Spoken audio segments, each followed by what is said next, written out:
সেই রাজনৈতিক দলকে বলতে চাই, ইসলামপন্থী সেই রাজনৈতিক দল, যে আপনাদের একাত্তরের ভূমিকা কি ছিল? আপনারা কোন সেক্টরে যুদ্ধ করেছেন? আপনারা কোন সেক্টর কমান্ডারের আন্ডারে যুদ্ধ করেছেন? বাংলাদেশে কেউ দেশপ্রেমিক নেই, শুধু একটি রাজনৈতিক দল দেশপ্রেমিক। এই ধরনের বিভ্রান্তির আপনারা তৈরি করলে মানুষ হাসবে, মানুষ হাসবে।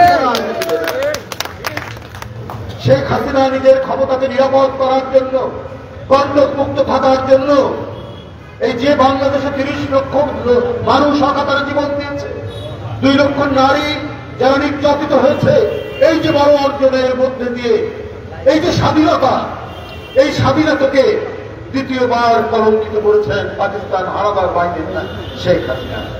আপনাদের এই সিলেটের সন্তান, গর্বিত সন্তান, ঢাকা বিশ্ববিদ্যালয়ের ছাত্র, জাতীয়তাবাদী ছাত্র দলের সাধারণ সম্পাদক, পরে এমপি হয়েছেন, পরে দলের জাতীয় পর্যায়ে হয়েছিলেন ইলিয়াস আলী। ইলিয়াস আলী আজ নাই কেন? শেখ হাসিনার কারণে। কারণ তিনি দেশের পক্ষে অবস্থান নিয়েছিলেন, তিনি দেশের জন্য অবস্থান নিয়েছিলেন। তিনি টিপাই মুখ বাদে লং মার্চ করে এসে প্রতিবাদ জানিয়েছিলেন। মানুষ বলে এই কারণেই তাকে পৃথিবীতে তাকে বিরুদ্ধে সরে দেওয়া হয়েছে।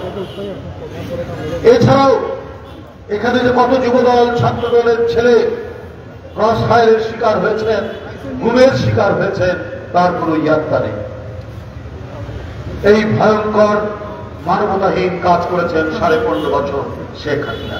মানে স্বাধীনতার ঘোষণা দিয়েই ক্ষান্ত হননি, সাথে সাথে পাকিস্তানিদের বিরুদ্ধে লড়াই করেছেন এবং পাকিস্তানি কর্নেল জানজুয়াকে হত্যা করে সেখানে একটি যুদ্ধ হয়েছে, সেই যুদ্ধের নেতৃত্ব দিয়েছে। তাহলে সেটা একটা ইতিহাস তৈরি।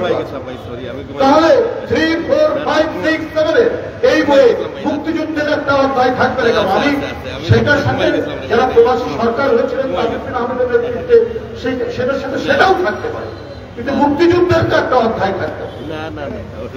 যতটুকু কাজ করেছেন ধন্যবাদ জানাই, কিন্তু অসম্পূর্ণ থাকবে কেন?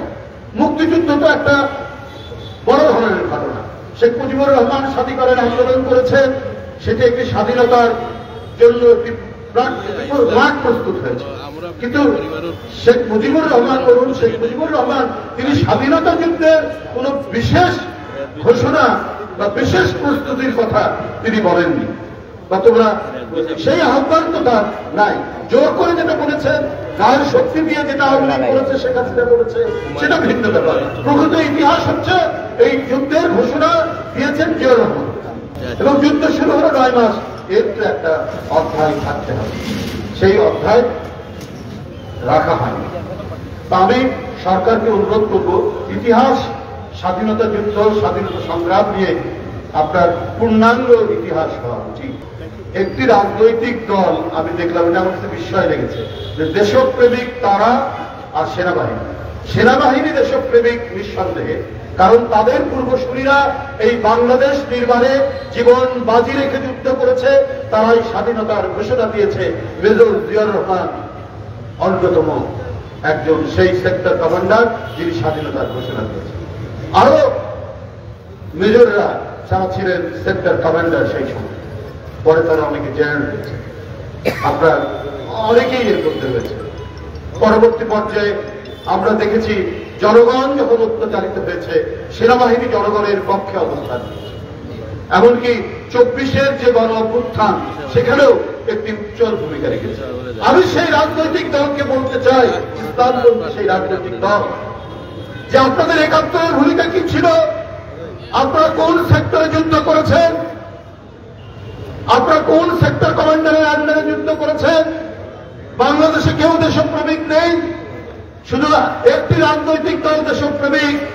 এই ধরনের বিভ্রান্তির আপনারা তৈরি করলে মানুষ হাসবে।